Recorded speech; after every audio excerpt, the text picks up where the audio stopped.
परमेश्वर की महिमा हो। और एक बार हम लोग परमेश्वर की उपस्थिति में आने के लिए परमेश्वर सहायता किए। आइए हम लोग सब लोग मिलकर परमेश्वर को स्तुति करेंगे, आराधना करेंगे। हम लोग सब लोग आत्मा में जुड़कर उसको महिमा करेंगे, प्रार्थना करेंगे। आइए हम लोग प्रार्थना करेंगे। जो यहोवा पर भरोसा रखता है वो सिय्योन पर्वत के समान है, जो टालता नहीं वरन सदा बना रहता है। आमीन। सर्वशक्तिमान परमेश्वर, आपको धन्यवाद बोलते परमेश्वर, हमारा साथ में रहकर हर पल हर दिन आप चला रहे हैं, इसका धन्यवाद परमेश्वर। पृथ्वी में कितने भी परमेश्वर लोग हैं परमेश्वर, वो लोग आपका नाम लेके जय जयकार करने दो परमेश्वर। ये दिन नहीं परमेश्वर, पूरा जिंदगी भर परमेश्वर आपको महिमा करने दो परमेश्वर, मान सम्मान करने दो परमेश्वर। परमेश्वर वो लोग कितना भी दिन पृथ्वी में रहेगा परमेश्वर, आपको नाम लेके परमेश्वर जीने दो परमेश्वर। और एक बार परमेश्वर आपको धन्यवाद बोलते परमेश्वर, हम लोग को जीवन हम लोग परमेश्वर और एक बार आपका उपस्थिति में आने के लिए मौका मिला, इससे धन्यवाद करते हैं परमेश्वर। हमारे साथ में कितने भी लोग जुड़ चुके हैं परमेश्वर, कितने भी लोग देख रहे हैं, कितने भी लोग परमेश्वर हमारे साथ में जुड़कर प्रार्थना कर रहे परमेश्वर, उन सब लोग को परमेश्वर आशीषित करो परमेश्वर। हाँ परमेश्वर, हमारा आराधना के द्वारा, गाने के द्वारा, वचन के द्वारा आप लोग जो कुछ भी परमेश्वर ये परमेश्वर आराधना में कर रहे हैं परमेश्वर, वो सभी के द्वारा परमेश्वर आप परमेश्वर महिमा पाओ परमेश्वर। और एक बार पूरा आराधना को आपके हाथ में सौंपते हुए एकजुटती सी विनती उद्धार करते यीशु मसीह का नाम से मांगते सुनो और स्वीकार करो प्रभु। आमीन। आइए हम लोग गीत के पुस्तक से 239 ओके, यीशु कैसा दोस्त यार। आइए हम लोग शुरुआत करेंगे। यीशु कैसा दोस्त प्यारा, दुख और बोझ उठाने को क्या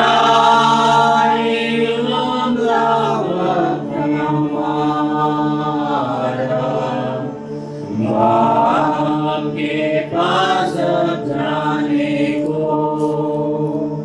हम रवाना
प्रेरित उनके विश्वास में शामिल हो जाएंगे। हमारा किताब में, गिफ्ट की किताब में पहला पेज में है, हम लोग प्रेरित उनके विश्वास में शामिल हो जाएंगे।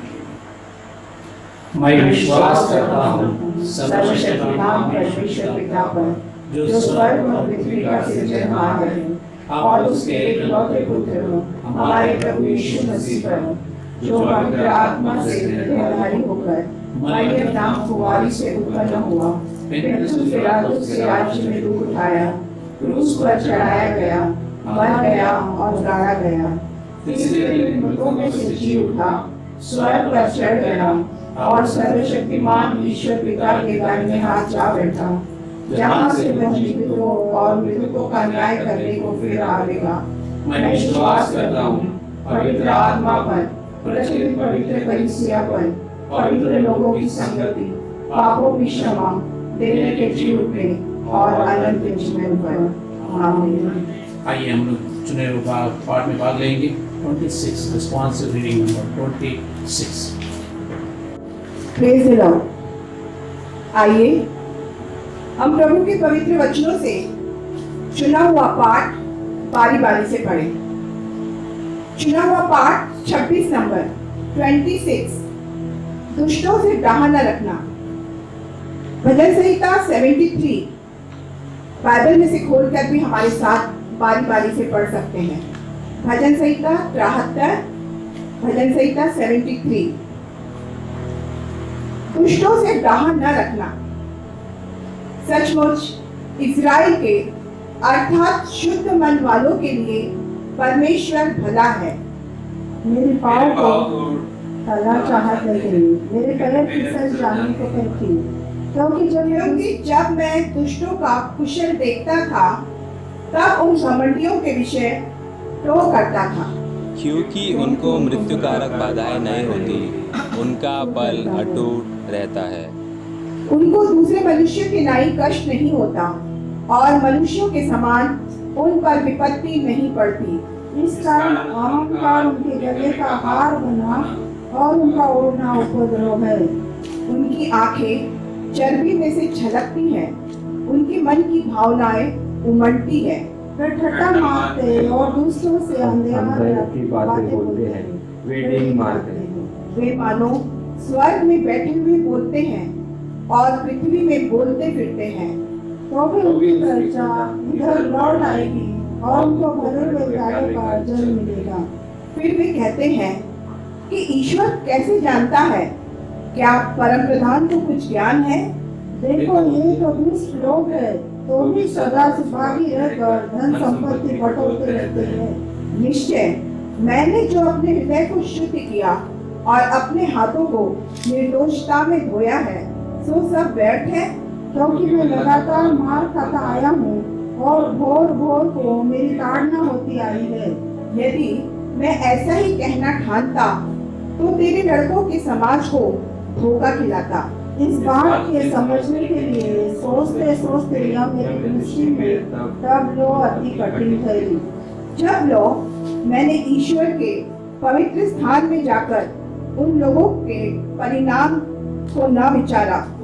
निश्चय तू उन्हें फिसले हुए स्थानों में रखता और गिरा कर सत्यानाश कर देता है। आहा, वे क्षण भर में कैसे उजड़ गए हैं, वे मिट गए, वे घबराते घबराते नाश हो गए हैं। जैसे जागने वाला स्वप्नों को तुच्छ जानता है, वैसे ही वे प्रभु जब तू उठेगा तब उनको छाया सा समझकर तुच्छ जानेगा। मेरा मन तो चिड़चिड़ा हो गया, मेरा अंतःकरण छिप गया था। मैं तो पशु सरीखा था और समझता न था, मैं तेरे संग रहकर भी पशु बन गया था। तो भी मैं निरंतर तेरे संग ही था। तूने मेरे दाहिने हाथ को पकड़ रखा। तू संपत्ति देता हुआ मेरी अगुवाई करेगा और पीछे मेरी महिमा करके मुझको अपने पास रखेगा। स्वर्ग में मेरा कौन है? तेरे संग रहते हुए मैं पृथ्वी पर भी कुछ नहीं चाहता। मेरे तन और मन दोनों को हार गए हैं, परंतु परमेश्वर सदा के लिए मेरा भाग और मेरे मन की चट्टान बना है। जो तुझसे दूर रहते हैं वे नाश होंगे। जो कोई तेरे विरुद्ध व्यभिचार करता है, उनको तू विनाश करता है। परंतु लेकिन वचन के परमेश्वर साथ पढ़ेंगे। परंतु परमेश्वर परमेश्वर की समीप रहना यही मेरे लिए भला है। मैंने प्रभु यहोवा को अपना शरण स्थान माना है, जिससे तेरे सब कामों का वर्णन करूंगा। ओम प्रशंसा पिता की और पुत्र की और पवित्र आत्मा की, जैसे आरंभ में हुई है, आज भी और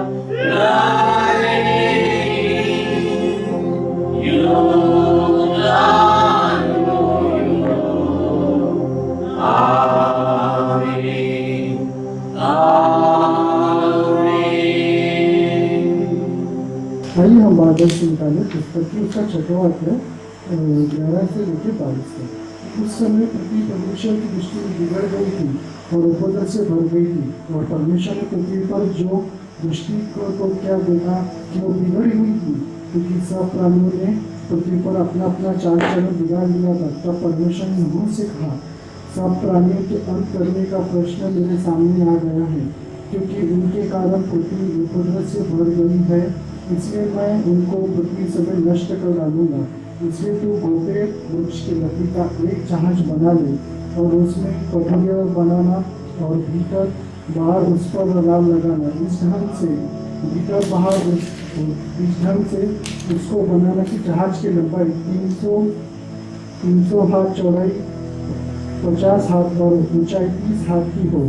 जहाज में से एक खिड़की बनाना और उसके एक हाथ ऊपर से इसकी छत बनाना, और जहाज की एक और रखना, और जहाज में पहला दूसरा तीसरा खंड बनाना। और सुन, मैं आप पृथ्वी पर जल प्रलय कर सब प्राणियों को जिनमें जीवन का प्राण है आकाश के नीचे से नष्ट करने पर वो सब जो पृथ्वी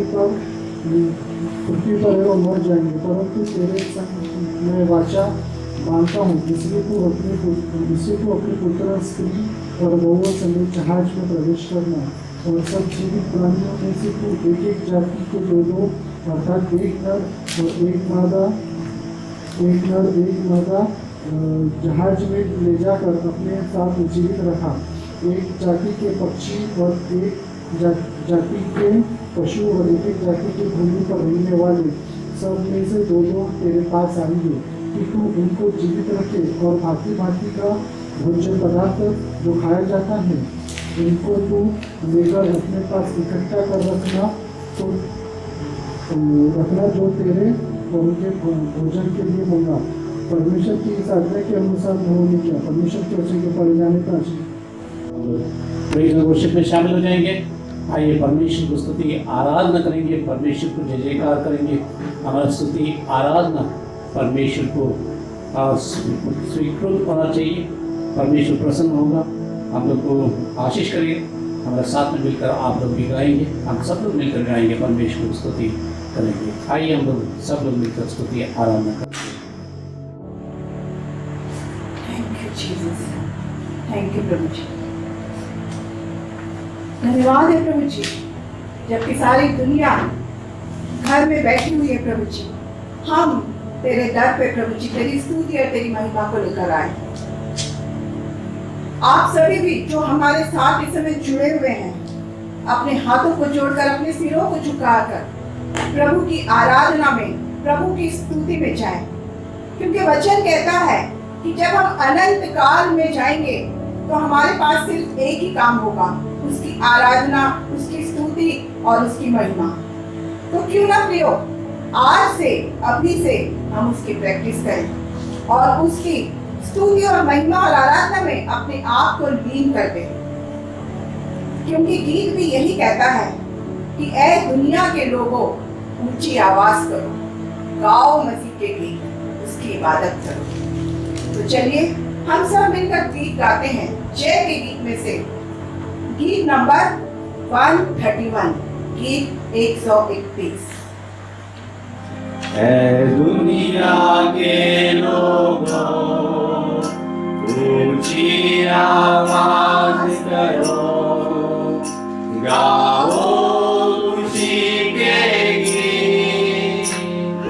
उसका गुणगान करो, इबादत करो उसकी, इबादत करो, इबादत करो उसकी, इबादत करो। याद रखो कि वही खुदा है, हमको ये जीवन उसी ने दिया है, उसी शरण से हम सब आए, हम दोस्त के हम गीत गाए। रब का तुम शुक्र करो, ऊंची आवाज करो, गाओ ऊंची के गीत, उसका गुणगान करो, इबादत करो उसकी, इबादत करो, इबादत करो उसकी, इबादत करो।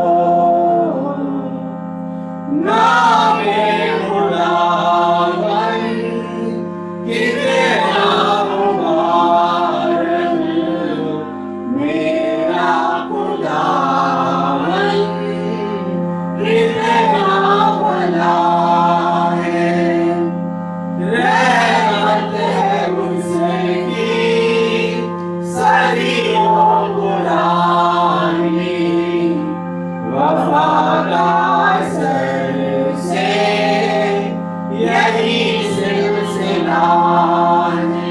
उस पर ईमान धरो, उसके घर आओ चलो, गाओ खुशी के गीत, उसका गुणगान करो, इबादत करो उसकी, इबादत करो, इबादत करो उसकी, इबादत करो। कहता है उस पर ईमान धरो, उसके घर आओ चलो, इबादत करो। प्रियो, हमारा घर सिय्योन देश, रहते हैं हम परदेश। बहुत जल्द प्रभु यीशु मसीह आने वाला है और हमको हमारे देश ले जाने वाला है। तो क्यों ना हम अपने मनों की तैयारी करें, अपने आप को मुड़कर देखें, मन खोल कर देखें, पश्चाताप करें, ताकि हम अपने देश में जाने के लिए तैयार हैं। प्रियो, गीत गाते हैं, सिय्योन देश हमारा देश, रहते हैं हम परदेश। जय के गीत में से गीत नंबर 116, गीत नंबर 116। सिय्योन देश हमारा है देश, रहते हैं हम परदेश, जाएंगे हम अपने देश। सिय्योन देश हमारा है देश, रहते हैं हम परदेश, जाएंगे हम अपने देश। हालेलुया, हालेलुया,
अंत न होगा। सिय्योन देश हमारा है देश, रहते हम परदेश, जाएंगे हम अपने देश। Hallelujah, hallelujah, hallelujah, hallelujah, hallelujah, hallelujah, hallelujah. दुख जो हमारे यहाँ ना होंगे देवा, दुख जो हमारे यहाँ ना होंगे देवा,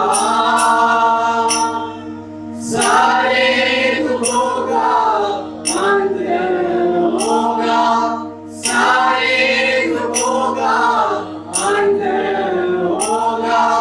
दुख के आंसू यीशु पोंछेगा, दुख के आंसू यीशु पोंछेगा। सिय्योन देश हमारा है देश, रहते हम परदेश, जाएंगे हम अपने देश। Hallelujah, hallelujah, hallelujah, hallelujah, hallelujah, hallelujah, hallelujah, hallelujah, hallelujah. ले जाएगा हमको वहाँ, आएगा यीशुया, ले जाएगा हमको वहाँ। वादा यीशु का पूरा होगा, वादा यीशु का पूरा होगा। अनंत जीवन हमको मिलेगा, अनंत जीवन हमको मिलेगा। सिय्योन देश हमारा है देश, रहते हैं हम परदेश, जाएंगे हम अपने देश। Hallelujah, hallelujah, hallelujah, hallelujah, hallelujah, hallelujah, hallelujah, hallelujah. उसका हर एक वादा पूरा होगा, हर एक वादा पूरा होगा, हर वचन पूरा होगा, हर भविष्यवाणी पूरी होगी, हर घुटना उसके सामने टिकेगा, हर चीज उसका अंगीकार करेगी। प्रियो, इसके पहले कि हम सिय्योन देश जाए, जरूरी है अपने आप को पवित्र आत्मा से भर लेने के लिए, जरूरी है अपने आप को पवित्र करने के लिए, जरूरी है उस सहायक को अपने जीवन में इनवाइट करने के लिए, ताकि हम पवित्र हो, क्योंकि हमारा प्रभु पवित्र है, क्योंकि इससे मिलने के लिए हमें पवित्र होना जरूरी है। क्यों ना हम अपनी आंखें बंद करें और प्रभु से बात करते हुए पवित्र आत्मा के अभिषेक में होकर इस गीत को गाएं। फिर से वो आग बरसा दे, फिर से तूफान आने दे, तेरी महिमा से, तेरी सामर्थ से, फिर से तू अभिषेक कर दे, फिर से वो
पवित्र सेनाओं का युवा परमेश्वर महाप्रभु जी, हम तय हृदय से तेरा धन्यवाद देते पिता परमेश्वर कि सच में प्रभु परमेश्वर पिता परमेश्वर आपने मौका दिया पिता परमेश्वर तेरी इबादत करने का। पिता जो भी हमने गीत गाया पिता परमेश्वर बाप पिता परमेश्वर तो इस पिता के गीतों के कारण तो अपने मेहनत कर पिता परमेश्वर धन्यवाद देते पिता परमेश्वर बाप हमारे इतना सुर में पिता परमेश्वर सुर दिया पिता परमेश्वर इस गाने में पिता परमेश्वर हम सोते पिता परमेश्वर सीओ ने देश हमारा देश क्या पिता परमेश्वर आज हम देश जाने के तैयार है पिता परमेश्वर तुम्हारे मन को तो तैयार कर पिता परमेश्वर तुम्हारे हृदय में कार्य कर पिता परमेश्वर सच्ची पिता परमेश्वर ताकि हम अपने संपूर्ण हृदय से तुझे धन्यवाद की बलि चढ़ाए पिता परमेश्वर धन्यवाद देते पिता परमेश्वर पिता परमेश्वर तूने हमें मौका दिया पिता परमेश्वर इस कोरोना वायरस से हमें संभाला पिता परमेश्वर हमारे पिता परमेश्वर हमारे कलीसिया के हर एक लोग उसने इस कोरोना वायरस संभाला पिता परमेश्वर धन्यवाद देते पिता परमेश्वर कि हम देखते पिता परमेश्वर हमारे कलीसिया के लोग एक का भी बोल नहीं आया कि हमें कोरोना वायरस हो गया पिता ये आपका करुणा और दया का फल है पिता परमेश्वर तो धन्यवाद देते पिता परमेश्वर हमारे दास के लिए पिता परमेश्वर जो हर एक हमारे कलीसिया के लिए प्रार्थना करे पिता परमेश्वर ये उनका पिता परमेश्वर प्रार्थना का फल है पिता परमेश्वर धन्यवाद देते पिता परमेश्वर बाप जो हमारे इसमें जो वचन बोया जाएगा पिता परमेश्वर सच में पिता वचन 100 गुना और 60 गुना और 40 गुना फल ला सके ऐसा होने में पिता धन्यवाद देते पिता हमारे कलीसिया के पिता बीते दिन में पिता परमेश्वर जिसका पिता परमेश्वर साल गिरा हुआ पिता परमेश्वर तूने आशीष दे पिता परमेश्वर, तुझे साथ हो पिता परमेश्वर, जिसका बर्थडे हुआ पिता परमेश्वर तूने आशीष दे। हम विशेषकर सूखी के लिए मांगते पिता परमेश्वर, कल उसका बर्थडे हुआ पिता परमेश्वर, तो उस बच्ची के साथ हो पिता परमेश्वर, होने दे पिता परमेश्वर, साल पर संभाला पिता परमेश्वर और उसे अच्छा रखा पिता परमेश्वर, उनके परिवार के साथ, उनके माता पिता के साथ हो पिता परमेश्वर, सच में बात पिता परमेश्वर सबको अच्छा रखा पिता परमेश्वर। अभी हम ज्यादा कमाएंगे पिता परमेश्वर, इस वचन के लिए मांगते पिता परमेश्वर, जो वचन हमारे बीच में जो बोया जाएगा पिता, हर एक कलिसिया के जीवन में उनके हृदय में ये फल 100 गुना फल ला सके पिता परमेश्वर, और वचन को ग्रहण करने वाला हो सके पिता परमेश्वर। धन्यवाद देते पिता, सारा आदर महिमा और गौरव आपको देते, इस प्रार्थना तेरे प्यारे बेटे इस मसीह के नाम से हम सुन ग्रहण कर आमीन। बोलो यीशु मसीह की जय। परमेश्वर का धन्यवाद। आप सभी लोग को जय मसीह की। परमेश्वर ये माध्यम के द्वारा और एक बार आराधना में बैठने के लिए, परमेश्वर का वाक्य को ध्यान करने के लिए हम लोग को मौका दिए, इसलिए परमेश्वर को धन्यवाद करना चाहिए। पत्थर पेड़ परमेश्वर को धन्यवाद नहीं कर सकता है, लेकिन हम लोग कर सकते हैं, इसलिए परमेश्वर को धन्यवाद। जय मसीह की। हम लोग परमेश्वर का आराधना करना चाहिए, स्तुति करना चाहिए, हम लोग प्रार्थना करना चाहिए। क्यों बोलेंगे तो हम लोग जिंदा खुदा का एक सृष्टि है, हम लोग उसके हाथों में रचा हुआ एक इंसान है, इसलिए हम लोग परमेश्वर को स्तुति करना चाहिए। कितना भी लोगों का अगर शादी हो चुका है तो उसके बारे में एक थोड़ी सी स्टोरी बोलना चाहता हूँ। आपका शादी में रिसेप्शन होता है, रिसेप्शन होगा है ना। अगर कोर्ट में शादी होने दो, घर पे शादी होने दो, और चर्च में शादी होने दो, मंदिर में शादी होने दो, रिसेप्शन में केक होना बहुत जरूरी है। हर एक धर्म में वो लोग केक तो बांटता है, लेकिन केक तो काटता है। कभी कभी एक ही केक रहेगा, वो एक टुकड़ा रहेगा, उसका मतलब एक ही खंड उधर रहेगा, है ना, एक खंड उधर रखेगा। लेकिन कभी कभी हम लोग बोलते हैं, है ना, 3 लेयर केक कर दिया। शादी में कितना होना चाहिए? 3 लेयर केक, है ना। उसका नीचे वाला इतना बड़ा रहेगा, बहुत सुंदर रहेगा, और दूसरी वाला वो भी बहुत सुंदर रहेगा, तीसरी वाला वो भी देखने के लिए बहुत सुंदर रहेगा। लेकिन जो फॉर्चुनेट रहेगा, है ना, जिसका जो लोग बहुत जल्दी आता है, शुरुआत से आके बैठ जाते हैं, सामने के चेयर में बैठ जाते हैं, वो लोग नीचे का खंड और बीच का खंड, ऊपर का भी वो लोग देख सकते हैं। लेकिन जो पीछे बैठता है वो नीचे जो कुछ भी रहेगा उसको नहीं देख सकते, वो मिडिल में, वो बीच में जो रहता है उसको देख सकते हैं, और ऊपर का देख सकते हैं। और जो पूरा दूर बैठ रहे हैं उन लोग को क्या दिखेगा? सिर्फ ऊपर का दिखेगा, और नीचे और मिडिल नहीं, तो वो बीच का और जो कुछ भी केक रहेगा वो बराबर नहीं दिखेगा। लेकिन आजकल का फोटोग्राफी इतना है, वो लोग फोटोग्राफी में दिखाएगा, हम लोग खुशी हो जाएगा। इसलिए आज का वचन हम लोग ये 3 लेयर नहीं तो ये 3 खंड के बारे में हम लोग बात करने के लिए जा रहे हैं। शायद आज का अगर पूरा संदेश आपको नहीं मिलेगा तो हम लोग को फॉलो कीजिए ना। हम लोग अगले संडे में दूसरा जो कुछ भी रहेगा वो बहुत महत्वपूर्ण संदेश रहेगा, इसलिए आप हम लोग का जो वीडियोस होता है, वो आराधना होता है, वो समय पर आप लोग भी देख के आशीष पाएगा करके मैं विश्वास करता हूँ। हालेलुया। हम लोग 3 खंड के बारे में आज ध्यान करने के लिए जा रहे हैं। परमेश्वर पृथ्वी को देखने के लिए आया। इंसान, मेरा सृष्टि कैसा है? पेड़ को देखने के लिए नहीं आया, सृष्टि में पत्थर को देखने के लिए नहीं आया, पानी को देखने के लिए नहीं आया, तुम और मेरे को देखने के लिए परमेश्वर आया। नोह का समय में, नोह का काल में, नोह का जमाने में वो इंसान कैसा है, मेरा सृष्टि कैसा है, मेरा प्यारे लोग कैसा है करके देखने के लिए आया। देखने के लिए जब ये आया वो समय में वो क्या देखा? सब लोग अपने अपने रास्ता पकड़कर जा रहा था। वो लोग परमेश्वर को भूल चुके थे, वो लोग पाप में डूब चुके थे। वो लोग परमेश्वर कौन है, हमारा सृष्टिकर्ता कौन है, हम लोग को बारिश देने वाला, सुबह उठेगा तो उजाला देने वाला, और चंद्र को अगर उगने वाला, उगने के लिए सहायता करने वाला कौन है करके देखने के लिए कोई नहीं गया। अपना अपना सोच विचार करते रहा। हम लोग अगर नया नियम में पढ़ के आएंगे तो नोह का दिन में लोग क्या करते थे, एक दूसरे से शादी करके देते थे, शादी करके देते थे, शादी करके देते थे। उन लोगों का पूरा खुशी किसमें था, सिर्फ शादियां करके देने में, है ना। वो दिन में कैसा वो लोग था मेरे को मालूम नहीं, लेकिन अब बाइबल पढ़ के आए हो तो बाइबल में ये बात होता है, ये बात कहा गया है, हजारों साल एक दिन का बराबर है। लेकिन आदाम से लेकर और नूह तक कितना साल हो चुका था, कितना हम लोग बोलते हैं, और कलयुग युग कितना हो चुका था हम लोग को मालूम नहीं। लेकिन परमेश्वर का वचन में, धर्मशास्त्र में उत्पत्ति का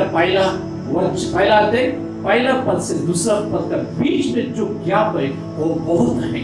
अगर स्टडी करने के लिए जाएगा तो बहुत महत्वपूर्ण सारांश उधर मिलता है, सत्यांश उधर, सच्चाई उधर मिलता है। इसलिए हम लोग परमेश्वर को धन्यवाद करना चाहिए। हाँ, ये हम लोग उसका परिचय करने के लिए हम लोग नहीं जा रहे। आज तो हम लोग जा रहे हैं, परमेश्वर ने नूह को क्यों बोला 3 खंड बनाने के लिए, जहाज को बनाने के लिए बोला।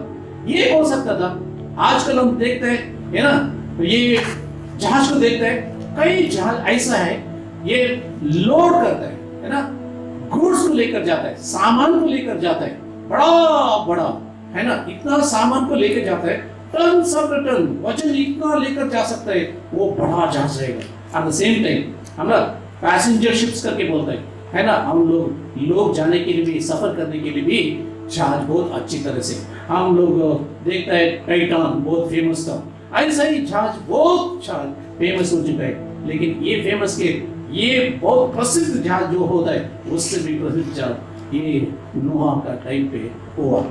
नोहा खुद इंजीनियर नहीं था, नोहा खुद एक कारपेंटर नहीं, तो लकड़ी का काम करने वाला सुतार नहीं था, है ना।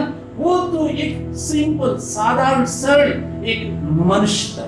ये साधारण मनुष्य को परमेश्वर दर्शन देके बोलता है, लोग पूरा मेरे खिलाफ जा रहा है, पाप कर रहा है, मेरे को याद करने वाला कोई नहीं, तो मेरा दृष्टि में सिर्फ तुम धर्मी है। इसलिए मैं तुम्हारा द्वारा दूसरा एक नया सृष्टि को करने के लिए जा रहा हूं, इसलिए तुम तैयार हो जाओ। एक जहाज को बनाओ, ना नहीं, जहाज को बनाओ, बड़ा शिप बनाओ, उसमें पहला, दूसरा, तीसरा खंड बनाओ।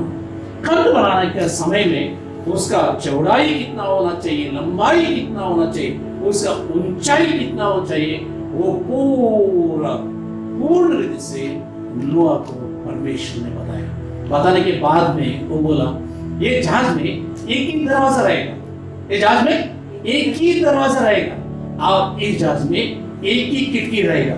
मेरे को मालूम नहीं एक ही खिड़की में कैसा जा सकता है। इतना पृथ्वी में भी इतना लेकर आने के लिए परमेश्वर ने उसका आज्ञा दिया था, है ना, क्या लेकर आने के लिए आज्ञा दिया था, वो सबको कैसा वो लेकर आया मेरे को मालूम नहीं। लेकिन आइए हम लोग आज के दिन जो पहला सबसे नीचे होता है उसका बारे में हम लोग ध्यान करेंगे। कई लोगों को समुद्र देखने के लिए, शायद सागर नहीं तो समुद्र देखने के लिए कई लोगों को मौका नहीं मिला होगा, लेकिन कई लोग बॉम्बे में गए और चेन्नई में गए, कलकत्ता में गए, और समुद्र कैसा है वो लोग देख चुका है ना। ये समुद्र में जहाज कैसा चलेगा वो तो कई लोगों को देखने के लिए नहीं मिलेगा, लेकिन जहाज तो खड़े रहेगा पानी के ऊपर, वो तो देख सकते हैं। कई बार हम लोग देख सकते हैं नीचे वाला, एकदम नीचे वाला जो रहेगा उसका काला एक रंग डाल के रखता है। एक काला रंग के ऊपर एक लाल रंग रहेगा, वो लाल पट्टा के ऊपर एक सफेद रंग रहेगा। ये एकदम नीचे का खंड जो होता है, the lower deck which will be having other water, it will be a black color and one small red color and also the white color, और 3 कलर होता है।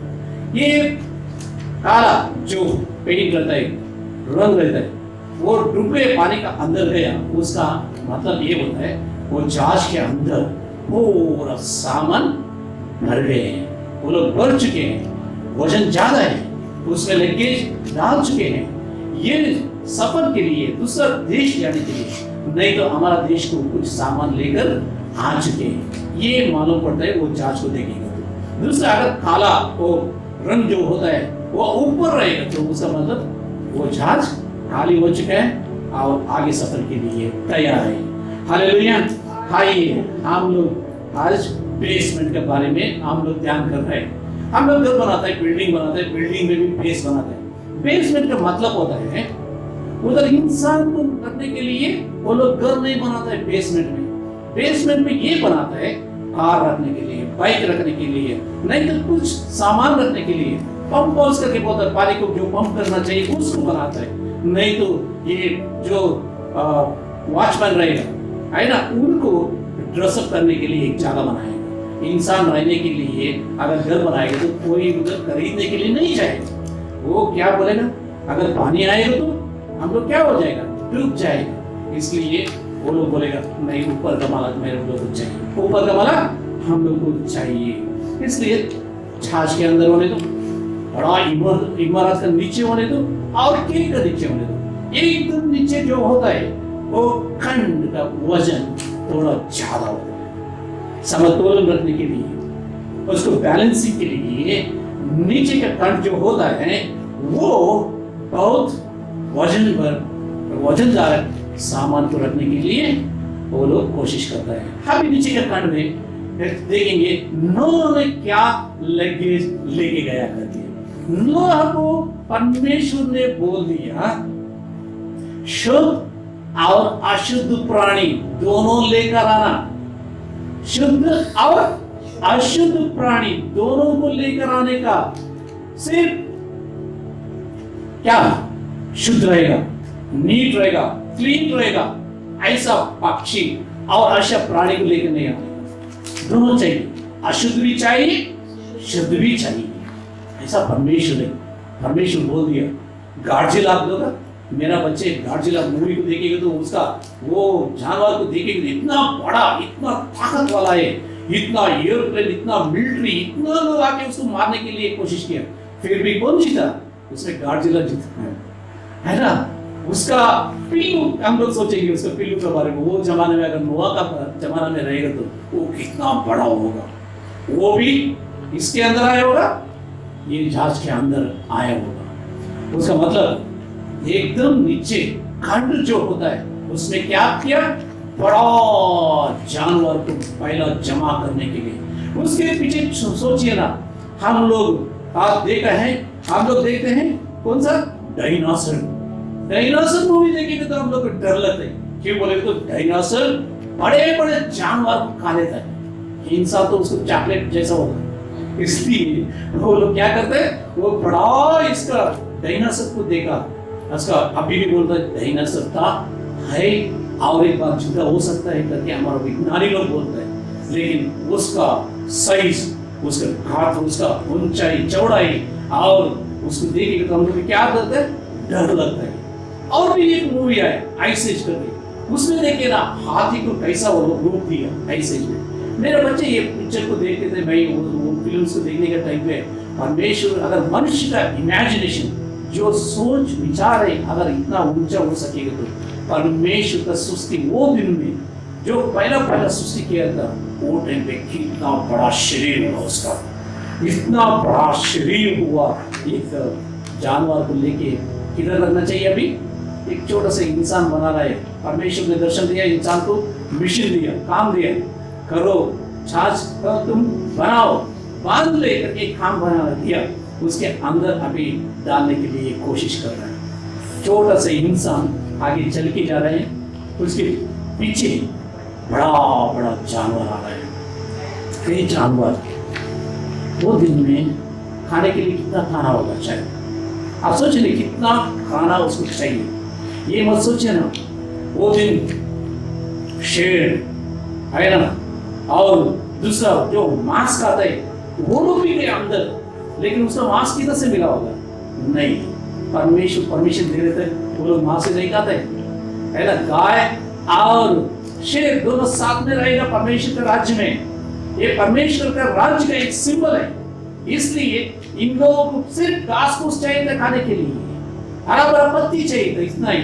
लेकिन वो जमाने में मैं विश्वास करता हूँ परमेश्वर का अगुवाई से ये जानवर अंदर आया, इन लोगों को मांस का, इसका उसका कोई आशा नहीं था। लेकिन ये बड़े बड़े जानवर आके पहला खंड में सर होने के बाद अभी देखिए ना, सर होने के बाद ये पूरा गया। पहला खंड में जो जाने के था वो गया, दूसरी खंड में जो जाने के था वो गया, तीसरी खंड में जो जाने के था वो भी गया। अभी परमेश्वर का टाइम आया दरवाजा बंद करने के लिए। परमेश्वर ने कहा, नूह से कहा, क्या कहा? दरवाजा मैं बंद करेगा, तुम नहीं। दरवाजा मैं बंद करेगा, तुम नहीं। एरोप्लेन में जाने के टाइम पे कितना भी पैसेंजर्स होने दो, कैसा भी पायलट होने दो, वो लोग दरवाजा नहीं बंद करेगा। दरवाजा बंद करने के लिए कौन रहेगा? एयर होस्टेस रहेगा, वो लोग ही बंद कर सकता है। इसलिए जहाज में हम लोग बैठा है, दरवाजा कौन बंद करेगा? परमेश्वर बंद करेगा। वो दरवाजा बंद करेगा तो उसमें थोड़ा भी हवा, थोड़ा भी उजाला, लाइट आने का कोई उम्मीद नहीं। अभी बारिश आ रही है, पानी भर रहा है, पृथ्वी के ऊपर क्या भर रहा है? पानी भर रहा है। लेकिन पहला पानी का लेवल में भाई बोला, नीचे का जो खंड रहेगा वो पूरा पानी के अंदर जाएगा। अब भी सोचिए ना, उसको देखने के लिए क्या मिलता है? उसको देखने के लिए क्या मिलता है? कुछ भी नहीं मिलता है। जो नोहा ने घास दिएगा वो घास को खाने का, चुपचाप खड़े रहने का, नहीं तो सोते रहने का। आज का लॉकडाउन वैसे ही है। आज का लॉकडाउन वैसा है। घर के अंदर बैठो, वो सरकार जो बोलता है उसका खाओ, उसका पियो, घर के अंदर बैठ जाओ। मैं पहला ही बोला था, नोहा का जमाना में लॉकडाउन था। पाप से बचने के लिए परमेश्वर ने लॉकडाउन को वो पृथ्वी के ऊपर लागू किया था, है ना। इसलिए जो लॉकडाउन में अंदर गया वो लोग बच गए, लॉकडाउन में नहीं रहा वो लोग मर गए। हालेलुया। इसलिए परमेश्वर को धन्यवाद करना चाहिए। ये लॉकडाउन का समय में भी जो अंदर बैठ के अंधेरा, सिर्फ अंधेरे में बैठने के लिए सोचता है ना, इन लोगों के लिए ये लोअर डेक, नहीं तो एकदम नीचे का खंड होता है। कुछ भी आगे का सोचने का नहीं, बैठ जाओ, खाओ, पियो, सो जाओ। इन लोगों के लिए वो लोअर डेक, नहीं तो नीचे का खंड है। ऊपर देखिएगा तो माला है, उधर वो बंद कर चुका है, क्योंकि ऊपर भी जानवर है। इसलिए ऊपर का जानवर नीचे नहीं आना चाहिए, नीचे का जानवर ऊपर भी नहीं आना चाहिए। अगर वो नीचे का जानवर ऊपर आया, जहाज का संतुलन डिस्टर्ब बिगड़ जाएगा, वो गिर जाएगा, है ना, पानी से डूब जाएगा। इसलिए ऊपर नहीं आने का, इसलिए बंद करके रखा होगा। अभी अंधेरे में ये अगर देखने के लिए ये बाजू देंगे तो पूर्व पश्चिम उत्तर दक्षिण कौन सा भी दिशा में वो देखने तो कुछ भी नहीं दिखता है उसका। इसलिए शारीरिक मनुष्य उसमें हमेशा खुश रहेगा, काम करने का नहीं, कुछ भी देखने का नहीं, चिंता करने के नहीं। पहला कोरिन्थियंस हम लोग पढ़ के आएंगे, पहला कोरिन्थियंस 2 अध्याय 14 पद में हम लोग देख सकते हैं क्या लिखा है। परमेश्वर का वचन हम लोग को क्या अगुवाई करता है हम लोग देखेंगे। पर ये पौलुस ने कोरिन्थियों चर्च में जो लोग था उसके लिए लिख रहा है ये पद हम लोग पढ़ेंगे, पढ़िए ना। परंतु शारीरिक मनुष्य परमेश्वर की आत्मा की बातें ग्रहण नहीं करता। Thank you. शारीरिक मनुष्य, the natural man, not the dead man, is alive. वो मनुष्य जी रहा है, वो जीवन वो जीवित है, लेकिन फिर भी वो परमेश्वर का आत्मा को बातें ग्रहण नहीं करता है, उसको कुछ भी नहीं चाहिए। नेचुरल मैन, एक शारीरिक मनुष्य को आत्मिक जो बात होता है, परमेश्वर का जो वचन होता है, आराधना होता है, स्तुति होता है, उसका कोई मतलब नहीं है। उसका अगर कोई बताने के लिए कोशिश करे तो है ना, हम लोग बहुत जाड़े हैं, हम लोग बहुत ऊंचे लोग हैं, हम लोग बहुत बड़े लोग हैं, हम लोग आराम से बैठा है, कोई चिंता नहीं। क्यों हम लोग का चिंता कर रहे तुम लोग? शारीरिक जीवन ऐसा ही होता है। हम लोग जाड़े हैं, हम लोग बड़े हैं, हम लोग अंधकार में बैठे हैं, खाने के लिए मिल रहे, सोने के मिल रहे, इसलिए हम लोग उधर ही बैठना अच्छा लगता है। सोच रहे कितना गंदा होगा वो नीचे का खंड में, खंड वो गंदा साफ करने के लिए कोई नहीं है, गंदगी में जीने के लिए वो लोग कोशिश किया। आगे बढ़े ना उसका वचन वही पद में हम लोग आगे पढ़ेंगे, आगे हम लोग देखेंगे क्या लिखा है। क्योंकि वे उसकी दृष्टि में मूर्खता की बातें हैं। परमेश्वर का बात, परमेश्वर का बारे में सोचना उसके लिए क्या है? मूर्खता का बात है। पागल लोग परमेश्वर के बारे में बात करते हैं। हम लोग आगे देखेंगे क्या ऊंचे लोग क्या बोला और राजा लोग क्या बोला, उसके बारे में हम लोग सोचेंगे। अभी हम लोग ये बात को हम लोग ध्यान करेंगे।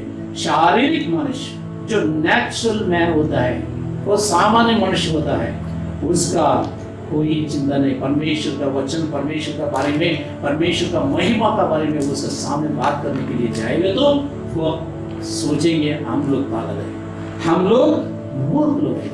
ये सब कुछ एक कहानी है करके वो लोग स्वीकार करेंगे। क्या हमारा जिंदगी में कितना आयु मन परमेश्वर ने हम लोग का अनुग्रह किया। हम लोग 25वां साल शादी का, 25वां साल सिल्वर जुबली, गोल्डन जुबली हम लोग सेलिब्रेशन करेंगे। क्या हम लोग मिलकर परिवार के साथ में मिलकर परमेश्वर को महिमा किया? हम लोग ऐसा ही शादी हो गया, बच्चे हो गए, हम आए ना, हाँ ऐसा नहीं रहना चाहिए। हम लोग आगे बढ़ेंगे। एफिसियों के पत्र के पर क्या लिखा है हम लोग लिखेंगे। ये मसीह लोग का है। मैं गया हफ्ता में एक वीडियो में बोला था मसीह लोग के लिए वचन है, ये चर्च के लिए लिखा है। चर्च में मेंबर है, मैं सदस्य हूँ, मैं मसीह हूँ, मेरा नाम डेविड है, मेरा नाम सलोमन है, मेरा नाम मोसेस है, जो बोलते हैं उसके लिए लिखा है। देखिए ना, एफिसियों 14 अध्याय 17वां वचन हम लोग पढ़ेंगे। 17वां वचन में ऐसा लिखा है, एफिशियंस चैप्टर 4 वर्स 17 है ना। 17 में ऐसा लिखा है, इसलिए मैं कहता हूं, मैं बोल रहा हूं आपके सामने ये बात मैं रख रहा हूं, है ना। एफिसियों 14 अध्याय 17वां वचन में, 17वां वचन में पढ़ के आने के समय में हमारा सामने पौलुस ने ये बात रखता है, वो कलीसिया के लिए ये लिखा है, हमारे लिए भी ये लागू होता है। ये नहीं सोचना मेरे को ये वचन लागू नहीं होता है करके। आगे पढ़िए ना, हर 17वां वचन। इसलिए मैं ये कहता हूं और प्रभु में, है ना, आग्रह करता हूं कि जैसा अन्य जाति लोग अपने मन की अनर्थ रीति पर चलते हैं, अब तुम लोग ऐसा मत चलो। अन्य लोग कैसा चलता है? अविश्वासी लोग कैसा चलता है? शारीरिक रीति से, आत्मिक रीति से नहीं, शारीरिक रीति से जो चलते हैं उन लोग क्या सोचते हैं? वो लोग परमेश्वर में है, लेकिन अन्य लोग, अविश्वासी लोग, परमेश्वर में जो नहीं है, वो लोग जैसा चलते हैं ऐसा तुम लोग मत करो। उसका मतलब एफिसियों चर्च में, एफेसा चर्च में विश्वासी लोग अन्य जाति के लोग के समान उन लोगों का चाल चलन भी थे, इसलिए उन्होंने उन लोगों को ये सावधानी का वचन लिखा, तुम लोग ऐसा मत करो, तुम लोग ऐसा मत करो, ना चलो। तुम्हारा चलने का तरीका बदली होना चाहिए, है ना। 18वां वचन को भी हम लोग पढ़ेंगे। अगर 18वां वचन में क्या सच्चाई है हम लोग को परमेश्वर ने बताना है, उसका भी हम लोग देख लेंगे। क्योंकि उनकी बुद्धि अंधेरी हो गई है। Thank you. उसका बुद्धि अंधेरी हो गई है। मेरा भाइयों बहनों, नूह का जमाना में जानवर अंधेरे में थे। अभी कौन है? एफिसियों का चर्च में जो था वो लोग अंधेरे में, वो लोग अंधेरे में नहीं, उजाले में है, लेकिन उसका मन क्या हो गया? अंधेरा हो गया, उसका बुद्धि अंधेरे हो चुका है। आगे सोचने का कोई रास्ता उसके सामने नहीं है, इसलिए कई लोग फांसी लगा के मरता है, लोग आत्महत्या करते हैं, खुदकुशी कर लेते हैं। क्योंकि उनका बुद्धि, उनका दिल में अंधेरा छा चुका है। इसलिए आगे जब बढ़ने के लिए आगे जवान लोग मिल रहे हैं, जवान लोग 14 साल का, 15 साल का, आजकल का स्टूडेंट्स हम लोग को घर पे नहीं रहने का है ना। क्यों नहीं रहने का? घर पे रहने के लिए मुश्किल उन लोगों को। अगर आदत अच्छा रहेगा तो घर पे भी रह सकते हैं, आदत बुरा रहेगा तो क्यों? तंबाकू खाना चाहिए, कर्रा खाना चाहिए, दारू पीना चाहिए, सिगरेट पीना चाहिए, स्कूल में जाके क्या करते हैं बच्चे? इसलिए वो लोग घर पे रुकने के लिए तैयार नहीं होता है। दूर की बात है, दूर की बात है। व्यवस्था विवरण में हम लोग पढ़ के आएंगे तो ऐसा बच्चे को पत्थर मारो करके लिखा है, ऐसा बच्चे को पत्थर मारो, मम्मी डैडी के साथ में, कम्युनिटी, समाज के सामने पत्थर मारो करके लिखा है। आइए हम लोग इसका ध्यान करेंगे। प्रवचन को उन लोगों का बुद्धि क्या हो गया? अंधेरा हो गया, उसका बुद्धि ज्ञान अंधेरा हो गया। और आगे बढ़िए ना, वही वचन। और उस अज्ञानता के कारण जो उसमें है और उनके मन की कठोरता के कारण वे परमेश्वर के जीवन से अलग किए हुए हैं। Thank you. वो लोग क्या किया? अंधेरे में है, अज्ञात है, कोई उसका परमेश्वर का ज्ञान नहीं, आत्मिक ज्ञान नहीं।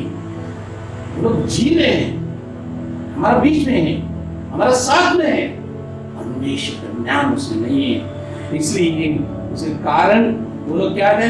मन में कठोरता, किसके बारे में? परमेश्वर के बारे में, उनके लोगों के बारे में कठोरता से भरा है। दुश्मनी और रिवेंज लेने के लिए हम लोग इंतजार कर रहे हैं। हम लोग सोचना चाहिए, क्यों सोचना चाहिए?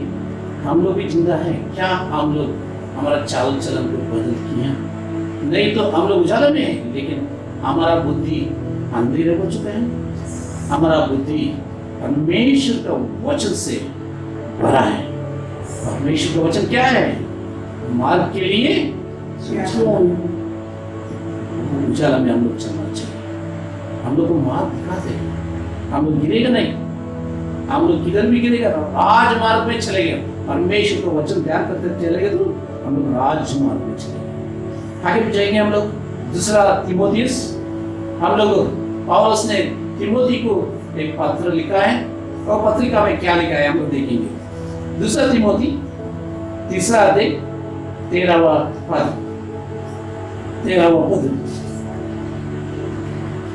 जो अंधेरा बुद्धि, अंधेरा हो जिसका बुद्धि अंधेरा हो चुका है, उसका उन लोग ऐसा वो लोग का चाल चलन रहेगा। इधर थोड़ा एक वचन का मैं रेफरेंस दे रहा हूँ।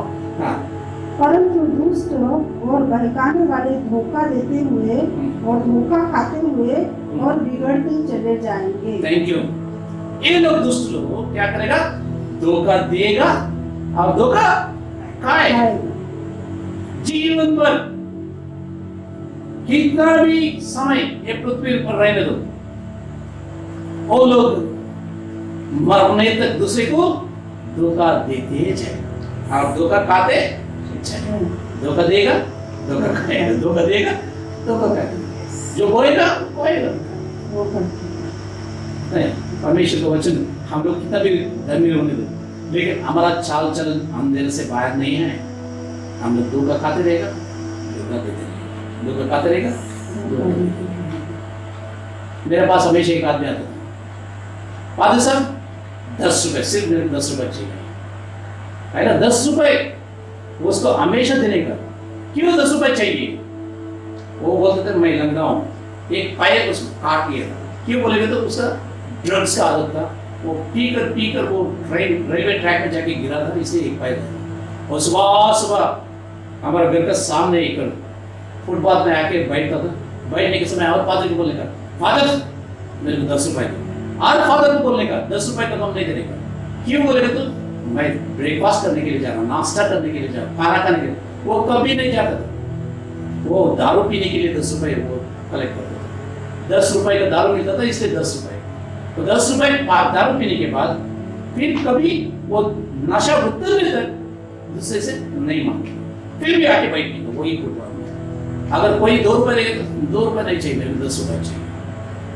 तो भीख तो मांग रहा है, लेकिन 10 रुपए ही चाहिए उसको। हम लोग धोखा खाएगा, है ना, जिंदगी भर। एक पायल गया, लंगड़ा हो गया, चलने के लिए नहीं हो रहा है, फिर भी दूसरे लोगों को झूठ बोल के पैसा मांगना नहीं छोड़ा। इसलिए हम लोग भी सोचना चाहिए हमारा जिंदगी में ऐसा शाप नहीं आना चाहिए। इसलिए परमेश्वर हम लोग को बुलाता है, कैसा करके बुलाता है मालूम है? पहला पत्रस 2 अध्याय 9वां पद, 1 पीटर 2nd chapter verse 9। पर तुम एक चुना हुआ वंश है ना, अब्राहम का वंश, एक चुना हुआ वंश। पहला पत्रस 2 अध्याय 9वां पद में ये लिखा है, तुम एक चुना हुआ वंश है। अब्राहम से लेकर आज तक परमेश्वर ने ये प्रतिज्ञा की है, मैं तो इब्राहिम याकूब का परमेश्वर हूं, है ना। ये परमेश्वर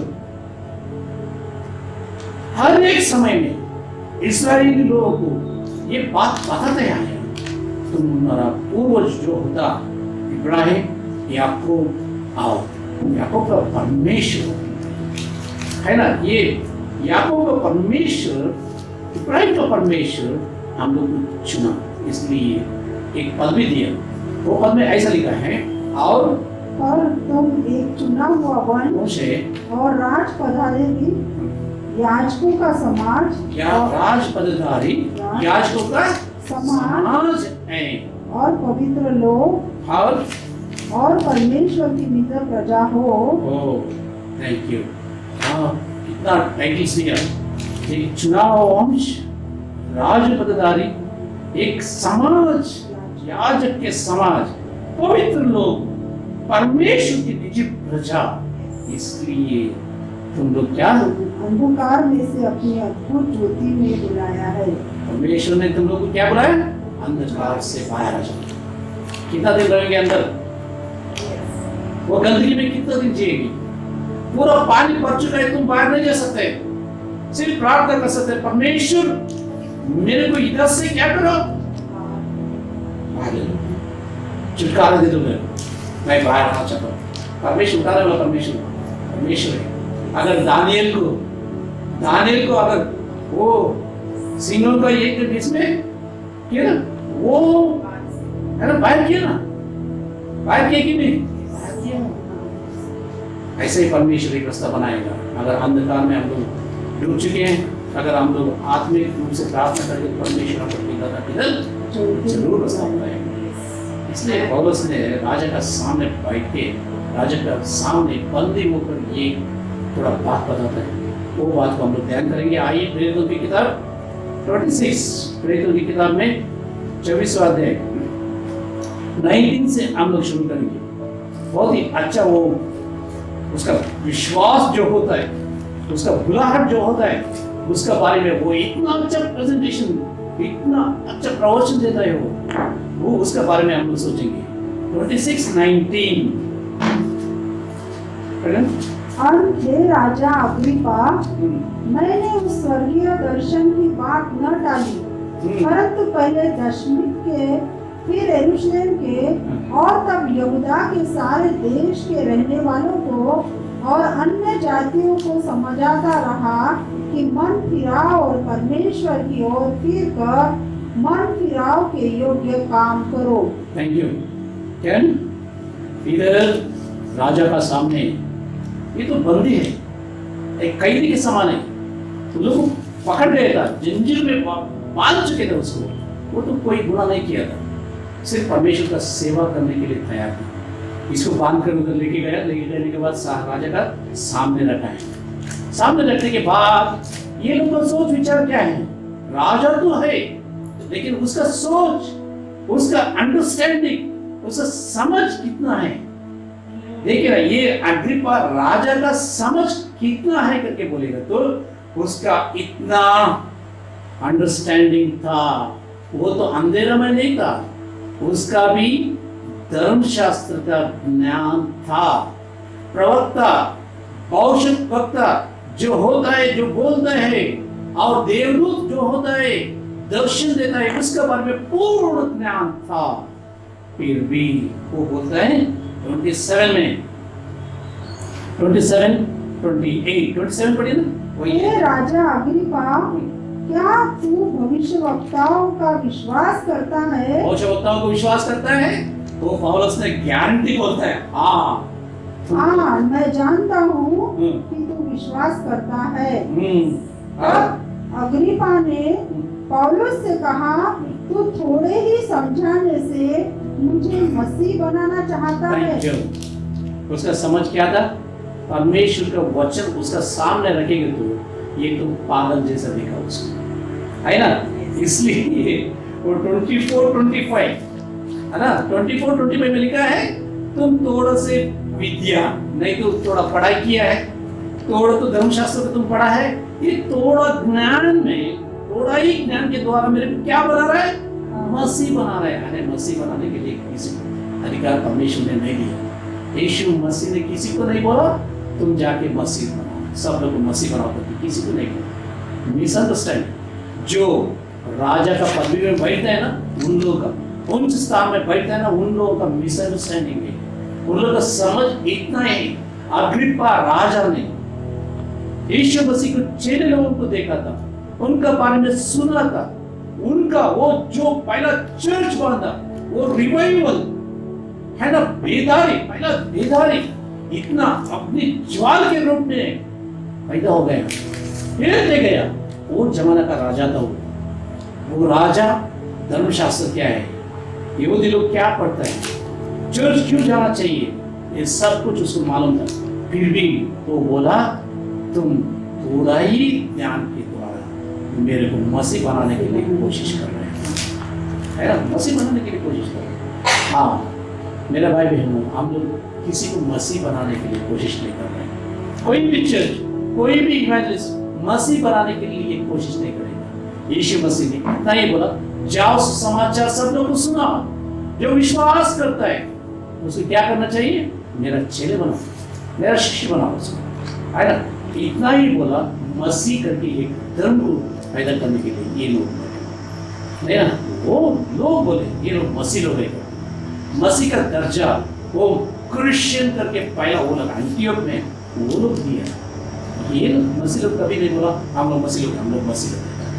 पहला जो बेदारे हो गया उसके द्वारा जो विश्वास में है, उन लोग देख के बोला, अन्य लोग बोला, अन्य जाति के लोग बोला, वो लोग ये लोग मसीह लोग, मसीह को अनुसरण करने वाले, उसको फॉलो करने वाले ये लोग देख।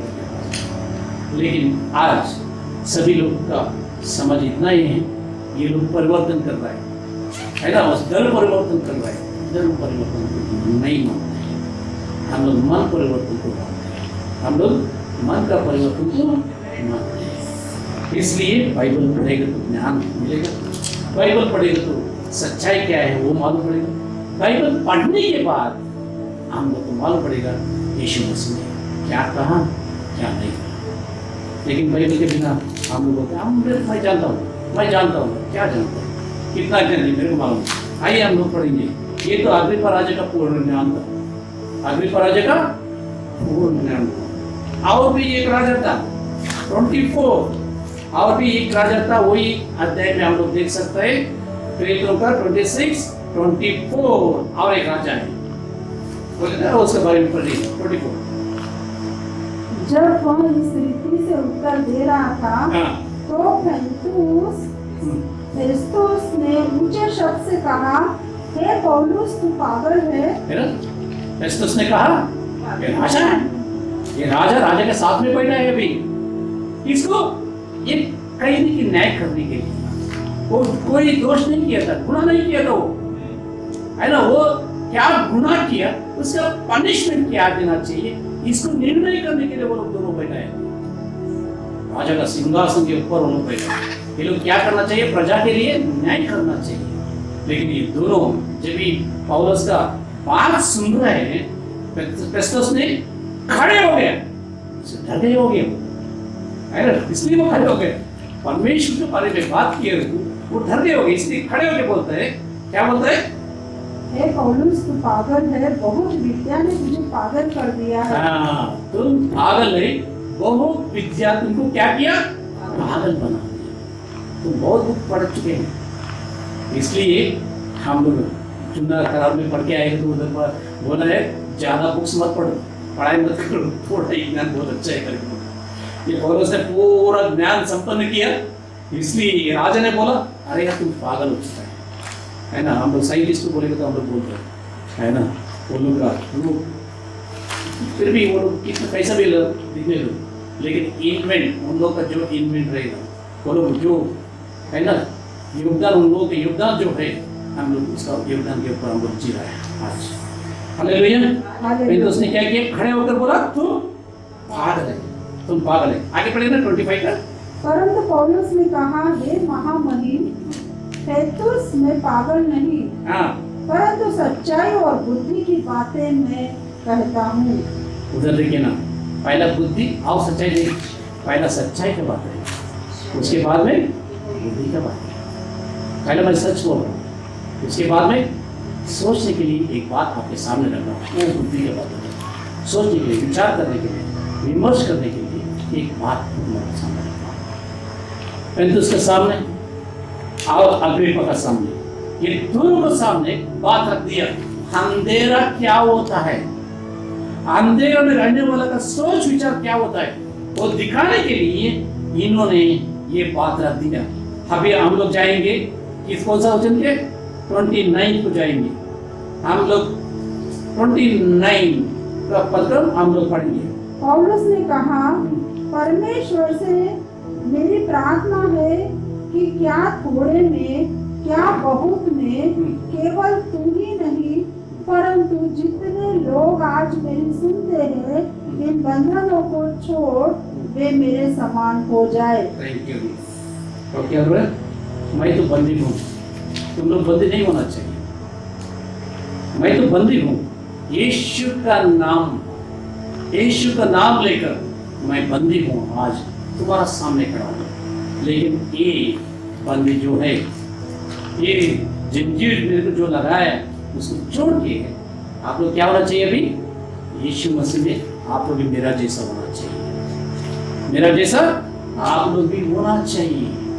ये उसका सामने रख दिया हम लोग। और उसका आशा यही था, और उसका आशा यही था, वो लोग है जुदा है लेकिन अंधकार में नहीं जीने का, उजाला में जीने के लिए वो आना चाहिए। उसका आशा यही था। नोआ का आशा वही था। वो जमाने में 100 साल लोगों को सुसमाचार सुनाया, लेकिन कोई नहीं सुना, कोई नहीं सुना उसको नहीं सुना। इसलिए जब भी पानी आया पृथ्वी पर, बाढ़ आया, लोग दरवाजा खटखटाने लगा, नोआ दरवाजा खोल, नोआ दरवाजा खोल, हम लोग भी अंदर आना चाहते हैं। अंदर आने के लिए समय नहीं है अभी। दरवाजा बंद कौन किया? परमेश्वर ने किया। दरवाजा कौन बंद किया? परमेश्वर ने किया। अभी तुमको दरवाजा खटखटाएगा तो वो खोलेगा कैसा?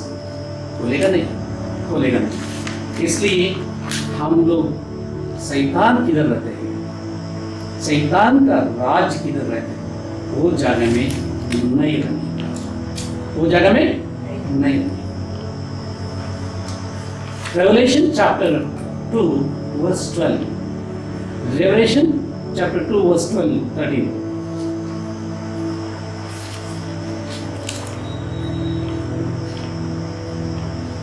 फिर गहुम की कलीसिया के दूत को यह लिख। कौन सा कलीसिया को? फिर गहुम कलीसिया को परमेश्वर का आत्मा बोल रहा है, उसको लिखो। क्या? चर्च को लिखो, है ना? चर्च को लिख रहा है अभी। वो चर्च लोगों को लिखो, वो चर्च में जो बैठे हैं उनको लोगों को लिखो। क्या लिखने का? जिसके पास दोधारी और तेज तलवार है, वह यह कहता है कि जिनके पास दोधारी तलवार है, वो आपसे कह रहे हैं जजमेंट इज वेरी क्लोज, न्याय का दिन बहुत नजदीक है। ये दूत ने वो चर्च को बोल रहे हैं, क्या बोल रहे हैं? मैं यह जानता हूँ कि तू वहाँ रहता है जहाँ शैतान का सिंहासन है। Thank you. तुम क्या रहते हैं? हाँ, चर्च किधर है अभी? शैतान का सिंहासन किधर है? उधर ही है। ऐसा मत सोचिए ना, मैं आत्मा में प्रार्थना कर रहा हूँ, हालेलुया बोल रहा हूँ, प्रेज़ द लॉर्ड बोल रहा हूँ, तुम्हारा आसपास में शैतान नहीं है। इधर ये चर्च को लिख रहा है, मेरे को मालूम है न्याय का दिन नजदीक आ रहा है, लेकिन तुम किधर है? शैतान का सिंहासन किधर है? इधर ही है तुम। तुम्हारा बाजू में शैतान खड़े होकर कार्य कर रहे हैं। अंधकार का राजा, अंधकार का अधिपति जो होते हैं वो तुम्हारा पास में सिंहासन के ऊपर तुम घुटने जाकर प्रार्थना कर रहे हैं, वो सिंहासन में बैठ कर फिर को दिख रहा है। इसलिए वो चर्च को लिख रहा है अंधेरा क्या होता है, कितना भयंकर होता है, अंधेरे का ताकत क्या होता है। अगर हम लोग एक बार अंधेरे में आने के बाद अगर प्रार्थना नहीं करेंगे तो क्या हमारा स्थिति क्या होगा? हम लोग उस स्थिति में परमेश्वर के सामने निकला। वही अध्याय में 9 वचन को हम लोग पढ़ेंगे, है ना। स्मरण चर्च के लिए लिख रहा है 9 पद लिखे, मैं तेरे क्लेश और दरिद्रता को जानता हूँ, परंतु तू धनी है और जो लोग अपने आप को यहूदी कहते हैं और है नहीं पर शैतान की सभा है उसकी निंदा को भी जानता हूँ। वो जो यहूदी कहते हैं वो लोग क्या है? शैतान का समाज है। वो लोग क्या है? शैतान का। स्मरणा चर्च को लिख रहा है, पेरगाम चर्च को छोड़ दिया, अभी स्मरणा चर्च को लिख रहा है। स्मरणा चर्च को क्या लिख रहे हो? मंदिर में रहने वाला, धर्मशास्त्र में पढ़ने वाला, उपवास करने वाला, उसका समाज को परमेश्वर का आत्मा क्या बोलते हैं? क्या बोलते हैं? शैतान का सभा है। क्या आपको देखिए परमेश्वर ये बात कह सकता है, बोल सकता है, खुश होगा आपको ये बात से? आप प्रसन्न होगा? आपका जीवन के द्वारा परमेश्वर को आनंद मिलना चाहिए, स्तुति मिलना चाहिए, महिमा मिलना चाहिए। अंधकार में बैठने के लिए आओ करके बोलेंगे तो भी ना करके बोलते, तुम कितना भी जाड़ा हो, तुम कितना भी ऊंचा हो, तुम कितना भी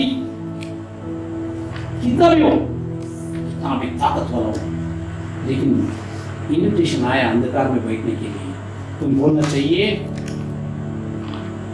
परमेश्वर मैं तो अंधकार से करना है, मैं उजाला में बैठना चाहता हूँ, थोड़ा तो सुविधा करो मेरे लिए, सहायता करो मेरे लिए, मदद करो, तो प्रार्थना करो। नोआ का टाइम पे एकदम नीचे के खड्ड में जो गया, बड़े बड़े जानवर गए, लोग अंधकार में बैठना पसंद किए। वो लोग तो ज्ञान नहीं थे, वो जानवर थे, ज्ञान नहीं थे। वो लोग नीचे के खड्ड में बैठ गए, गंदगी में बैठ गए, उजाला देखना चाहिए करके कोशिश नहीं किया, कोई कोशिश नहीं किया। इसलिए नोह आराम से सोया था वो दिन। अगर वो जानवर को अगर नहीं लगा, क्या आप भी जानवर है? कुछ नहीं लग रहा है, कुछ तो लगना चाहिए। हम लोग अंधकार से बाहर आना चाहिए। मैंने पूरा वचन में बताया अंधकार से जो चलता है उनका जिंदगी कैसा। कोरिन्थियों को पौलुस ने रिमाइंड किया, बताया, जागरूक किया। पौलुस ने पेंतुस को और अग्रिप्पा को रिमाइंड किया, वो भैया तुम लोग को ज्ञान है, बुद्धि है, तुम लोग बहुत पढ़ाई किया, उच्च सिंहासन के ऊपर बैठा है, लेकिन सच्चाई ये है वो यीशु मसीह है। यीशु मसीह में जो विश्वास करता है वो स्वर्ग में रहेगा। हम भी विश्वास करते हैं, हमारा चर्च भी विश्वास करता है।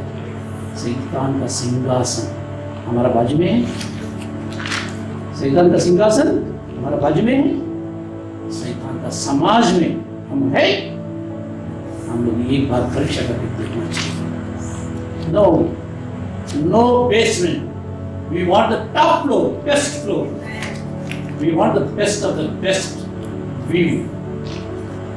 इसके बारे में हम लोग ध्यान करेंगे। परमेश्वर हम लोग को सहायता करे अंधकार से बाहर आने के लिए, परमेश्वर हम लोग को सहायता करे वो गंदगी सोच से बाहर आने के लिए, परमेश्वर हम लोग को सहायता करे हम लोग परमेश्वर का दीप का उजाला में बैठने के लिए सहायता करें। हाय हम लोग प्रार्थना करेंगे। यीशु मसीह आपको धन्यवाद बोलते हैं परमेश्वर। हाँ परमेश्वर, हम लोग चर्च में बैठ के जाने हो गए परमेश्वर, हमारा सोच बदल चुके हैं परमेश्वर, हमारा बाजू में शैतान सिंहासन के ऊपर बैठेगा तो हम लोग को कोई उसका असर नहीं पड़ रहा है। परमेश्वर उसके बारे में सोचना हम लोग छोड़ दिया, उसके बारे में सोचना हम लोग सोच छोड़ दिए। परमेश्वर शैतान का समाज के बीच में रहेगा तो भी हम लोग सोचते हैं हम लोग परमेश्वर के लोग बीच में रहेंगे। परमेश्वर यहूदी का समाज तो था लेकिन वो लोग यहूदी लोग नहीं था, शैतान का समाज था। हम लोग भी आज बोलते हैं मसीह का समाज, क्या हम लोग शैतान का बच्चे के बीच में जी रहे हैं? नहीं, विश्वासी लोग जो स्वर्ग के वारसदार होगा उसके बीच में परमेश्वर हम लोग जी रहे हैं। हम लोग एक बात परीक्षा करके देखने के लिए हम लोग को सहायता करो। आपकी आत्मा हम लोग अगुवाई करने दो परमेश्वर, हमसे बातें करने दो परमेश्वर। वो सचमुच में सच्चाई में मैं चल रहा हूँ नहीं चल रहा हूँ वो परख के देखने के लिए मेरे को सहायता करो परमेश्वर। परमेश्वर आपके आत्मा का अग्नि जब हमारा ऊपर गिरेगा वो दिन हमारा सोच विचार जिंदगी बदल जाएगी। इसके धन्यवाद करते हैं परमेश्वर। हमसे बातें की इसलिए धन्यवाद, हमसे बातें की इसलिए धन्यवाद परमेश्वर। हम लोग इंतजार करते हैं आगे भी आप बात करें परमेश्वर। यीशु मसीह के नाम से मांगता है, सुनो और स्वीकार करो। आमीन। परमेश्वर को हम लोग धन्यवाद करते हुए हम लोग की पुस्तक से 97 यीशु तेरा नाम सबसे ऊंचे धन्यवाद का पेट चढ़ाने के समय में हम लोग ये गीत को गाएंगे। यीशु तेरा नाम सबसे ऊंचा है। यीशु तेरा नाम सबसे ऊंचा है।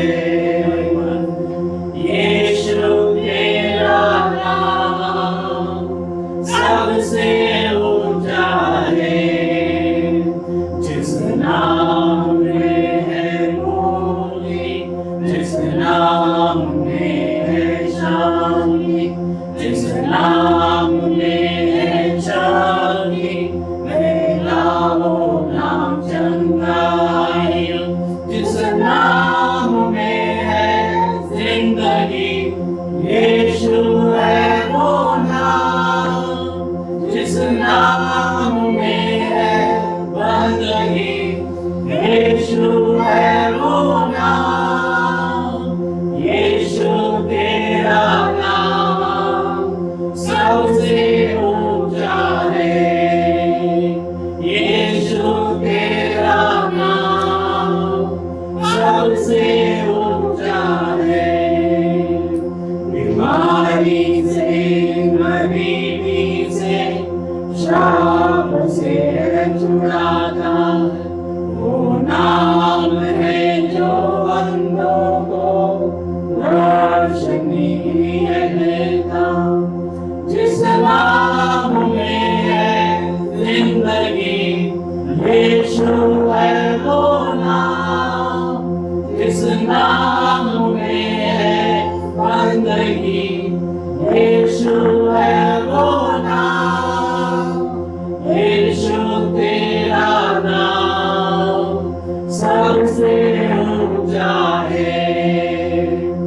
यीशु तेरा नाम सबसे ऊंचा है।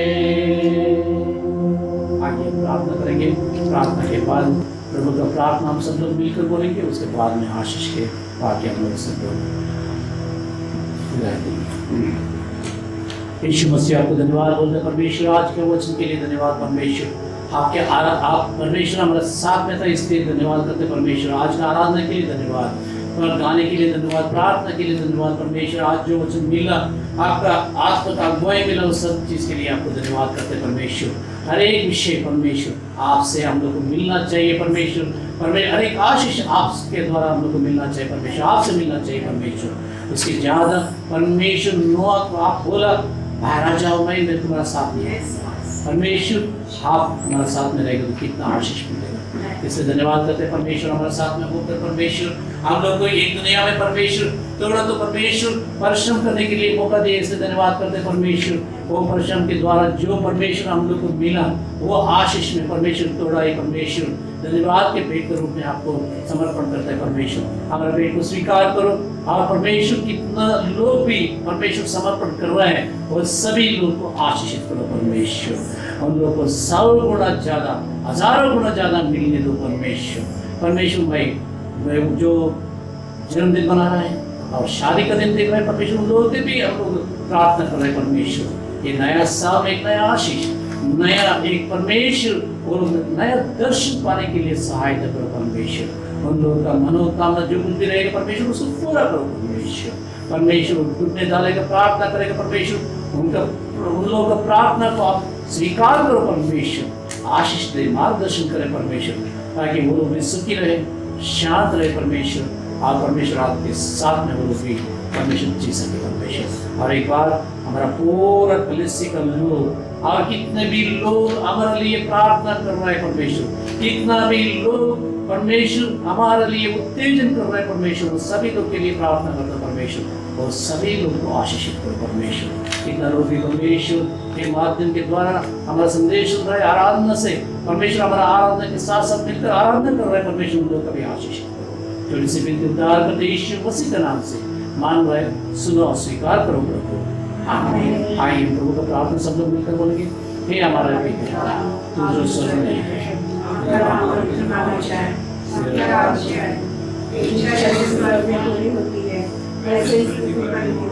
हमारे दिन भर की रोटी आज हमें दीजिए, और जैसे हमने अपराध को क्षमा किया वैसे हमारे अपराध को क्षमा करें, और उनके शरण न लाना, परंतु बुराई से बचना, क्योंकि राज्य पराक्रम और महिमा सदा रहेगी। आमीन। आइए आशीष पाएंगे। हमारा प्यारा यीशु मसीह का उसका कृपा और परमेश्वर पिता का अनुग्रह पवित्र आत्मा का अगुवाई आप सभी लोग के साथ में हमेशा हमेशा बने रहिए। आमीन। यीशु की गोदिया मुझे